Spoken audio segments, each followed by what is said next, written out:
Having got the Ming vase safely into office, things have started to spiral a little out of control for Keir Starmer. I seem to remember in the early days of the Cameron-Clegg coalition years, a furore breaking out about Millie Dowler, and that in turn ensured Leveson was launched. And Leveson, sadly, was never completed. We only had part one, and the Conservative government managed to pass the buck and never finalise that inquiry. In this country, we have press barons who don't pay tax in this country, who don't live in this country, who wield huge power over what people see and what they think. And this caller to LBC really reminded me of the urgency and need for Leveson to be completed. Because the truth of the matter is no rules have been broken by Starmer and team, the same as they broke no rules with Beergate as opposed to Partygate. But what has happened is that continual news stories have ensured that people have built up an opinion that he's been taking gifts and the optics are bad. I totally can see how bad the optics are. I'll tell you what, this is doing my head in these conversations. I mean, what are we talking about? Why are we not talking about the £40 million contract that Matt Hancock gave his local pub landlord? That was our money, not some businessman's money. That's our taxpayer money. What about the £200 million contract that Baroness Moan got with her husband? Where's that money gone? Liz Truss destroyed the entire country's economy in less time than this. Give the guy a break. Give him a chance. What about Dominic Cummings getting his eyes tested, breaking the law at Barnard Castle? What was his salary? I mean, geez Louise, we're talking about rubbish. Why is he accepting that there's a problem then? Because there is a problem. The problem is that all the newspapers, all the media outlets, across news channels, across the country are talking about it. That's the problem that he needs to get solved. Keir Starmer would do well to take heed of the advice which Sharon Graham gave in her interview with Trevor Phillips. Much of what she said is totally sensible. And if Labour want to win the next election, they need to start thinking about how they improve their ratings and get the public on their side. The priority that I'd like to hear from him is that he's going to reverse the decision on the winter fuel allowance. It's a cruel policy. He needs to reverse it. And I'd like him to say that he's made a misstep and to reverse that policy. I'd also like him to say that we're not going to take this country down austerity Mark II. People voted for change. They need to see change. And he needs to reverse the winter fuel allowance and let people have that £300 they can put their heating on this winter. That is quite a big ask. You're asking him to say, I made a mistake.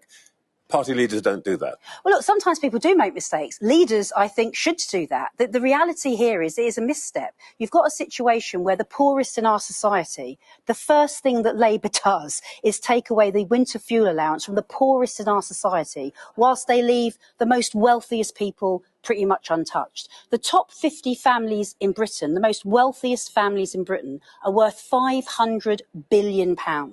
£500 billion. That's the same as half of Britain. Why was that not the choice made? Why wasn't the choice made to tax the wealthy? Why would you hit pensioners? It's completely wrong and they need to reverse it. Well, let me put this to you. Labour's a party of redistribution. You're saying that. Why is it wrong for them to save 300 quid from pensioners, a lot of whom are quite well off? A quarter of pensioners are millionaires, asset millionaires, and save the money to be able to give it to low-paid trade unionists who work in the public sector and are represented by Unite? Well, look, and I think it's a false choice. I mean, who decided that pensioners had to be pitted against workers? Where was that choice ever made? Who said that was a choice that had to be made? The reality is the winter fuel allowance saves around £1.4 billion. It's peanuts. actually in the greater scheme of things in terms of what we're talking about. The wealth tax I'm proposing, 1% on the richest 1%, would bring in £25 billion. That would take away the so-called black hole. Job done, we'd have £3 billion left over. Why would you think it was the right thing to do to actually take away the winter fuel allowance? I've got people stopping me and speaking to me in workplaces and high streets saying, what are Labour doing? It's almost jaw-dropping that they've chosen to make this decision. They need to reverse that decision. Actually, some people might ask, by the way, Unite represents workers. Why are you so steamed up about pensioners? Well, look, I represent workers, of course, but in my union, I've also got 100,000 pensioners. We've got a campaigning arm within our union. So actually, I represent both. I've got 1 million workers in my union and pensioners. But the reality is the mood music here is that they are taking away from the poorest in our society. Now, and actually, the conversation they're having is walking us, I believe, into austerity Mark 2. Nobody wants to see that. Workers don't want to see it. Communities don't want to see it. And I can tell you the pensioners don't want to see it either. You've gone a bit further than the winter fuel allowance, and you're calling, in a motion that you've submitted to conference, for the Chancellor to abandon her fiscal rules. But this week, the ONS revealed that our borrowing has now hit 100% of GDP. Surely this is the worst possible moment for the Chancellor to take the corset off and subject us to perhaps having to borrow. Well, look, this is the thing that comes out all of the time in terms of fiscal rules and blinding people with the fiscal rules. They've changed 9 times since 1997. In 1945, Trevor, we had a debt to GDP of over 250%. Yeah, but we fought a war. Well, it was crisis. It was crisis, and we had a debt to GDP of over 250%. And when we came back, and when Labour got in 1945, they didn't say tighten your belts. We've had a war. We've all got to, do a little bit less and with a little bit more. They didn't do anything like that. What they said was we will build. They built the National Health Service. They made sure they put their arms around the working class. We've got a position now where we need to invest for jobs, because if we don't invest for jobs, then we're not going to have the jobs for the future. We need to invest for jobs, and we need money in our crumbling public services. Yes, because the Tories have trashed it. I absolutely agree. This is not of Labour's making, but they are in government now. And when you're in government, you must lead. And that means we have to spend money in the right places. Your other beef is about jobs. Now, Rachel Reeves, Ed Miliband, Keir Starmer are talking about the green transition, moving towards a situation in which more of our energy produced through renewables and so on. What's wrong with what they're saying? Well, look, the difficulty that you've got at the moment is, yet again, working class communities are paying the price. We are going to end up with these communities being the coal miners of our generation. They've got one side of the equation, which is what they want net zero by certain dates. That's one side of the equation. There is absolutely nothing being done on where are the jobs for the people in these areas. So you take oil and gas. We know 30,000 jobs have been gone by 2030. They will be gone. That's not up for debate. Everybody agrees that. Why aren't we creating the jobs for the future for those people in Scotland? We could be a wind manufacturer powerhouse. We could sell turbines to other parts of Europe, but we haven't done absolutely anything in relation to that. And we cannot have a jobless transition. It's not acceptable for Labour to talk about net zero, but not put in the jobs for the future. I've said to them directly, are they going to say to me that somebody driving an electric bike, delivering a pizza, is that a green job? Is that the jobs they're talking about? We need to have jobs that are commensurate with the jobs in oil and gas, commensurate with the jobs in steel, so that workers and communities are getting a fair deal. I want to see the other half of that equation. I was struck this week listening to Peter Mandelson, who, by the way, a year ago was on this show, and the two of you, though nobody would put you in the same political bracket, agreed on one thing, that there should be an industrial strategy. And he made an interesting point, which is the government is promoting offshore wind, but we don't make the cables that would bring it ashore. And therefore, we need to have, I guess, an integrated industrial strategy. Are you on the same page as Mandelson on this? Well, goodness, I mean, I never thought I would be on the same page as Peter Mandelson, but on this particular point, I agree with that. I mean, the reality is, and I'm talking about the industries of the future, you can't say there's jobs for the future and not to find them. You know, we have just said that we've won some projects as an auction in relation to offshore wind, but we're going to go to Denmark in order to build the turbines. Why aren't the turbines being built here? Let's talk about the place that the government's in and its room for manoeuvre politically. One of your sponsored MPs, Diane Abbott, has complained that Keir Starmer promised change. But the main change he's delivered, she says, is to put the Labour Party in the hands of millionaire donors. Do you agree?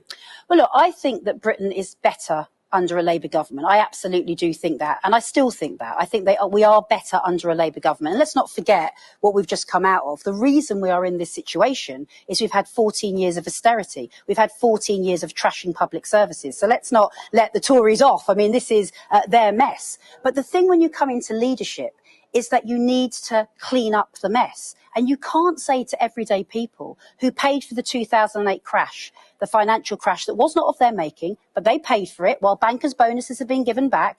We had COVID. Those same low-paid people went out, they dealt with COVID, and they came back and were told, you're not going to get a pay rise. It's completely not acceptable to allow us to go into austerity mark 2 when you have triple the number of billionaires, when you have wealth in the 6th richest economy in the world. Labour should be coming in and saying, those of you at the back of the queue, for the last 14 years, workers and communities, we're going to put you at the front of the queue. And that's what I expect Labour to do. But I'm asking you, I mean, in fact, you're a generous donor yourself on behalf of your union. But do you agree with Diane Abbott's point that the party seems to be, from her point of view, in the hands of at least one, probably more, millionaire donors, and that's a problem. It's a political problem, perception problem. Well, I think that they're making the wrong choices. Why they're making the wrong choices, we don't know. We're not in any of the rooms and having those conversations, but they definitely are making the wrong choices. How we've got ourselves into a position where they've made the choice on the winter fuel allowance, I cannot even imagine how that conversation started. I certainly can't imagine how it got agreed. I just don't know who was in that room when that got agreed. So for me, wrong choices are being made, and they need to review and they need to listen. They need to listen to what people are saying. Good people who want Labour to do well are finding it, quite frankly, embarrassing that we are in a situation where we're taking that money off of the poorest in our society, and they need to reverse the decision. The conversation, a lot of conversation has been about what people call freebies, gifts, clothes. By the way, has anybody offered to pay for your clothes or sent you Taylor Swift tickets? No, I mean, you could evidently see I buy my own clothes, so no, absolutely, people haven't done that. I mean, you always dress immaculately, Sharon. But when I first took over as General Secretary of Unite, within weeks, the first thing I did was introduce a gifts and hospitality policy. I did it literally one of the first acts that I did. And the reason that I did it was that happens in organisations. It happens evidently in politics. And I wanted to be really clear in my own union, there is no acceptance for that. We do not accept gifts and we do not accept hospitality. We were actually given some tickets to an event and we raffled them through our shop stewards, and one of our shop stewards in Manchester won it, took his wife, had an absolutely wonderful time. And so I think there are things that you can do to say, look, actually, as an organisation, as a political party, as the House, we're just not accepting this because it can, even if nothing's happening from it, the perception is why would the gifts be given? And that's obviously a problem. When your members read about this and look at all of this, the suits, the frocks and so on, what do you think they're feeling? Well, look, I think on the frocks, since you've mentioned that, I do feel that for Keir Starmer's wife, I think it's pretty unfair, some of what's been levelled to her. She happens to be married to the Prime Minister, and I think it's been unfair. But why I took the decision in Unite, that one of the first acts that I did when I went in was to put in a gifts and hospitality policy. The reason I did that is that it can look as though people are paying for favours. I'm sure that's not what's happened. There's no evidence, actually, that that's what's happened. But when you're coming in to say, I'm going to change things, I'm going to lead things, I'm going to make politics different, it is important that you build that up with actions. Last point, then. The Prime Minister, Chancellor, Deputy Prime Minister have all said they're not going to take these gifts, they're not going to take this kind of money again. I think the question that then arises is, if it's wrong now, it must have been wrong before. Should they give the money back?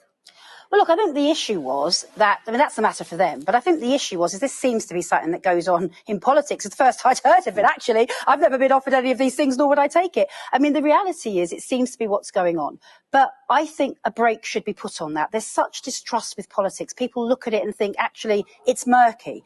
And so what needs to happen is it needs to be above everything. Put in a gifts and hospitality policy across the House so it can't happen in future, and then move on and get on with the serious work of running the country. With this large majority, Keir Starmer really could make a difference by ensuring that Leveson is completed. And then we can consider the steps, the bold steps back to freeing us up from the Brexit quagmire and getting us back to the EU where we belong. I hope you've enjoyed this video. Don't forget to subscribe and comment